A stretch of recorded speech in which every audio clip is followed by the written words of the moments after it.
So slight touch of the axis and it's on. Okay guys, so what we have here is a RD 350.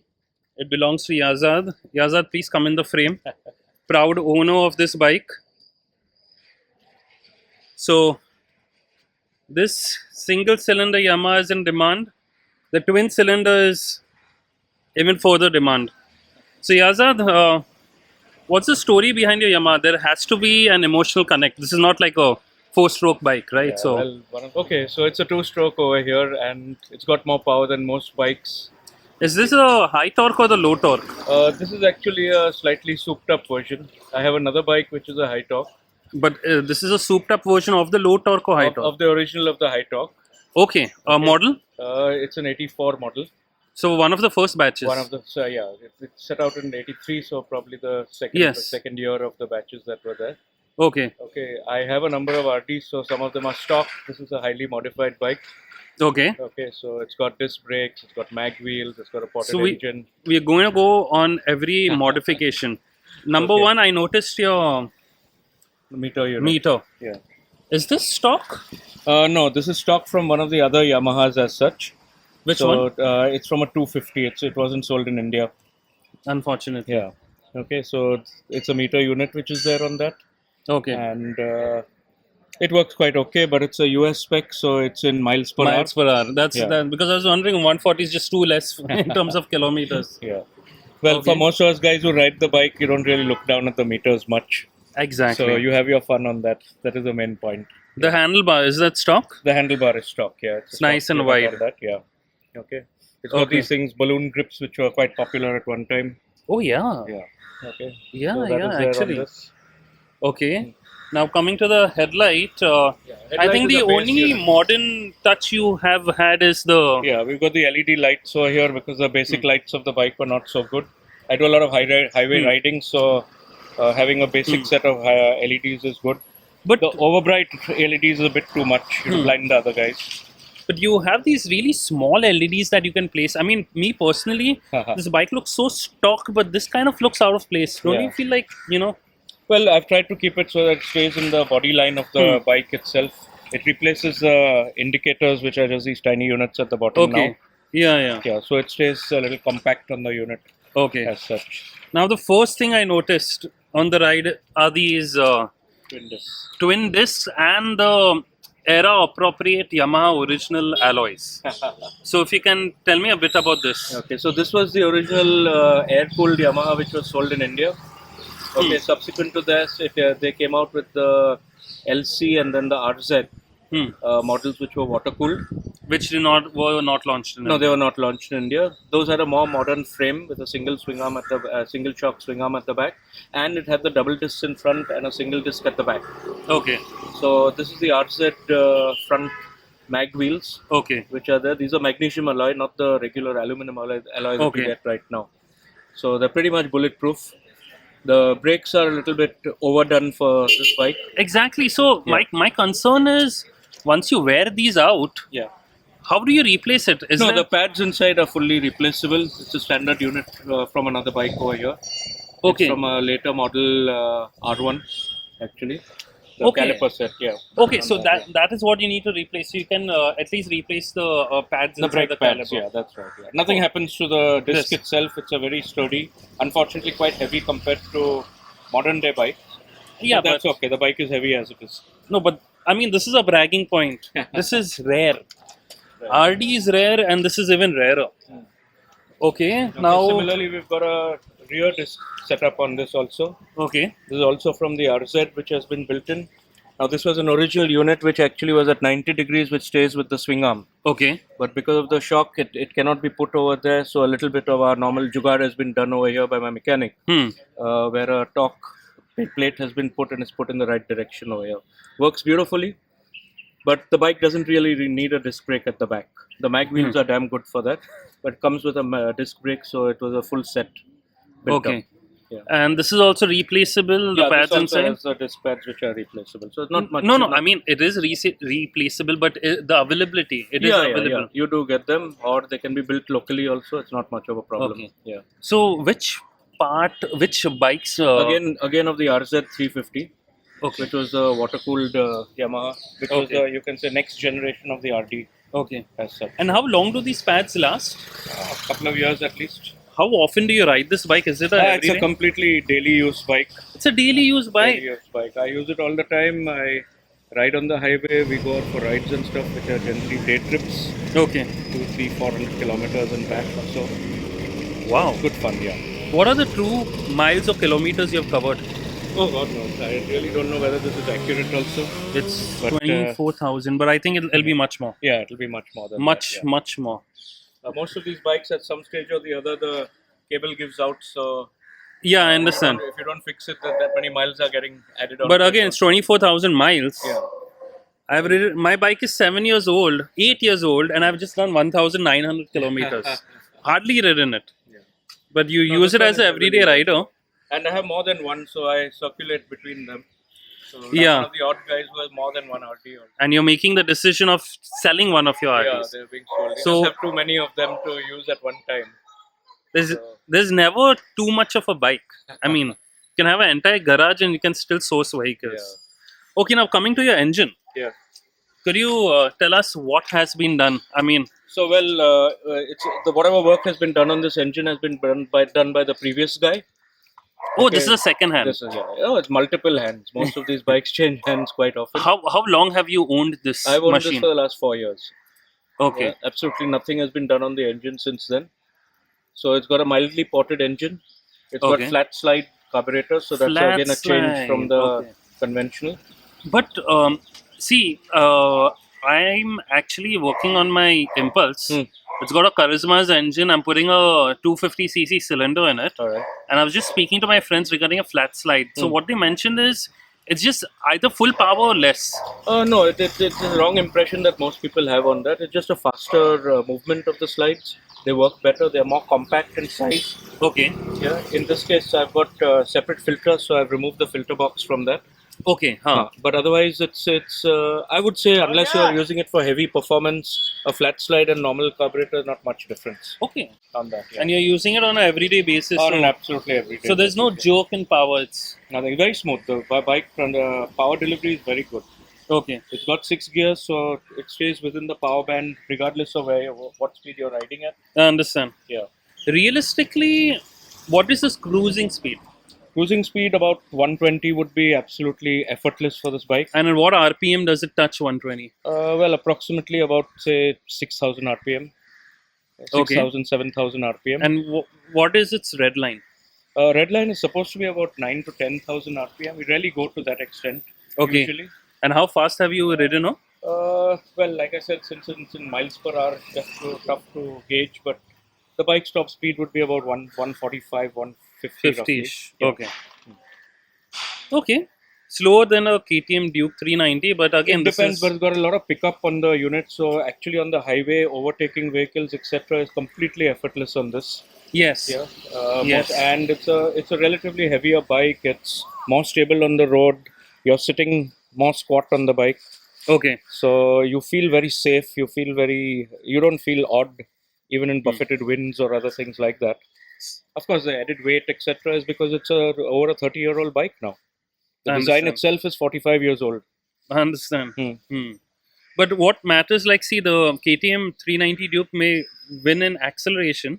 There are obviously tuned up Yamahas that will beat R1 as well. Correct, yeah. But what matters is the roll on acceleration. And that's what I like about these bikes. It's got a proper mid end and bottom end torque. Absolutely, yes. But 390, you'll have to start, going lower gears and overtaking. You have this instant torque that kicks in. Well, one more thing about the two-stroke over here, especially the RD350, is that you have a power band kick-in, which sort of comes in at about the 4,000 to 5,000 RPM.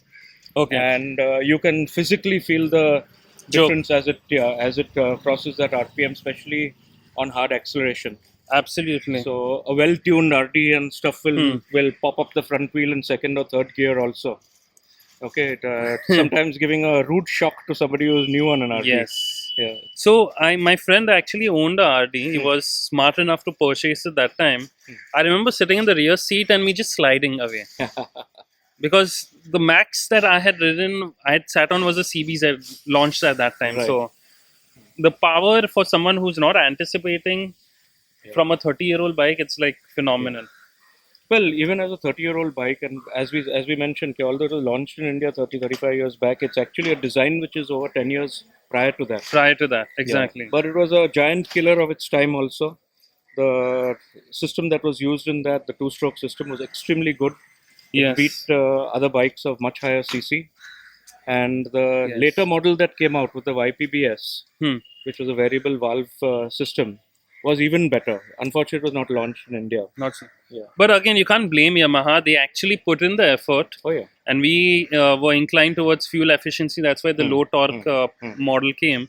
Also, these the liquid cooled engines, they required, if I'm not mistaken, better fuel, which was just not available in India. No, not really. The point was that when it was launched in India, it was launched by Escorts over here under the Rajdoot brand. And it was a low average that was there when all the new 100cc bikes came out with that, 60, 70, 80 kilometers per liter. So, and petrol jumped up almost fourfold during that period. Yes. So generally, and this high performance bike was found pretty dangerous by a lot of families for their kids also. I understand. So buying a Hero Honda or something like that to commute on was... So this bike never had the numbers. So I don't think a later model was planned anyway, but it was absolutely not possible after the numbers died out in trying to sell this bike. I understand. This was, I think, the first twin cylinder. Yes, it was the first twin. The second twin cylinder that was going to be launched was the Yezdi, but unfortunately they shut the plant. Yeah. Okay, I'd like to correct one thing. The twin cylinder Yezdi was launched. It lasted in the market for approximately a year before Yezdi had to shut its plant. And Yezdi was actually coming out with a flared version of the twin cylinder, and that really looked good, but none of us actually got to see the production variant because of the massive labor unrest that Yezdi had to consider. They just considered it's better to shut shop than continue because, like the RD350, the twin cylinder also was losing ground to fuel efficient CD100s. I remember that. This was a good choice of Yamaha because a well-established, you can say, performance bike worldwide. Yeah. So selling the idea to India and Escorts bringing it in over here turned out to be a very good combination. Bad timing from the other 100cc bikes launched at that time. Understand. And petrol shooting up in cost, so it was a minus point for them. But it's just that this is an asset. How much ever, if I have to purchase a Yamaha right now, RD, it may cost me 3 lakhs, 3 lakh 50. That's right. In South, it goes up to 4.5 as well with crazy modifications. I know for a fact, if I'm stupid enough to sell it 10 years down the line, the valuation just escalates. Well, I would say it has gone through 3 phases over here. When the bike came out, it was much more expensive than the new bikes. Yes. So very few people bought them as such. Then the value actually dropped because second-hand bike, you couldn't get parts, you couldn't get service. The service was very sophisticated, so in the smaller towns, you couldn't get it. So the bike actually dropped to a value of nothing. It was virtually sold in scrap in many cases for about 10 to 15 years. When I was in college, I remember a guy selling it for 14,000. Much less also at times, yeah. And I was like, shit, I have pocket money, I can't afford 14. But then the revival came through at some stage where guys were buying it and tuning it and restoring it to a particular extent. Replica parts became better in quality, better in availability, so you could actually maintain and keep the bike that way. I've gone through phases of having the bike in which a bike has been standing because a particular part was not available. And import of parts, especially performance parts like engine parts, like pistons or things like that, have now become easier. It was almost unheard of earlier. Exactly. You bought parts which you knew were fake, so you knew would give you performance only up to that extent. But now almost everything is available. These bikes are also popular worldwide. Yes. So the exact replica parts for this and component performance parts are still available. And I know quite a few people like you who take pride in importing, say, the American Spec like I parts. said, this is one of them which I inherited with the bike. Okay. I personally would not have gone in for, because I don't go much for the cosmetics of the bike. Okay. I'm a very non-bawa from that point of view. Everything is not spit and polish, as you can clearly see. Yeah, I can see that, but This bike is ready for you can say paint chrome job restoration. yeah, we which can I'll see a little be- bubbles over Yeah, here. which I'll be doing. I'm just getting one bike done right now. The one that you So- want to sell? My yellow bike. No, that I'll never sell. Oh, so okay. So I would like to see your garage also Yeah, sometime. maybe sometime. Yeah. Okay, in terms of the ignition, is it Yeah. the CDI? Is it the point No, injection? this was the original was on point, Point. ignition.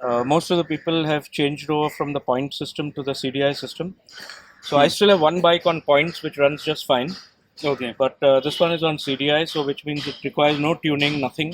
nothing. And although it's a misconception that the RTs give a lot of problem or maintenance issues, you can run this bike month on month without any issue. So yes, as I was mentioning, yes, there is a misconception of point system. My Yezdi was on point. This is obviously CDI, but my Yezdi would start like in the second or third kick itself. It was not an issue. Just for my understanding, is how often do you have to tune the point system Nothing. for? There's no points in this. So here No, there's not for tuning at this, all. not for this bike. On my other bike, I tune it. I've got a good mechanic. I stick with him for a very long time. I've ridden it for as much as about 3,000-4,000 kilometers without touching it. Okay. I've done trips of Run of Kutch or down to Karnataka. Yes. Never touch the points if they're not problematic. The people who fiddle with them too much, they have problems. And yes, they do give a problem if you don't use the bike enough. So if Okay. the bike is sitting around for 6-8 months without starting and stuff like that, then The point would a give, lot of but the issues CDI won't give that CDI problem. doesn't give the problem. Because I actually stored my bike at the start of the monsoon, and just for this ride I removed it. So it just starts. It just starts. If I had a 25-year-old Enfield, it wouldn't. But this one started. Okay, why don't we start it?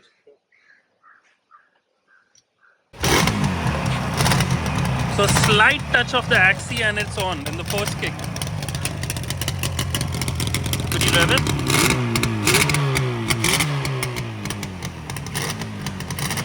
Can you do a flyby?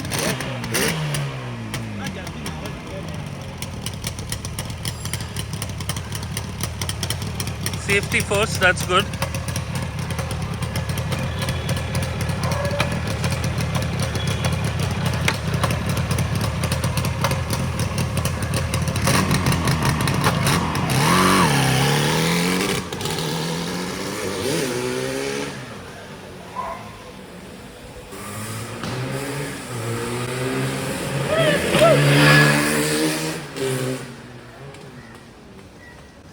Okay, that was impressive. They don't call us Babajis for no reason.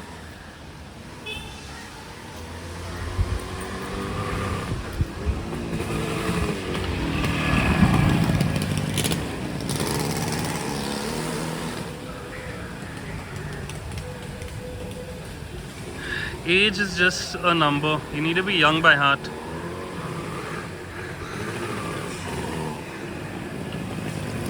That was impressive.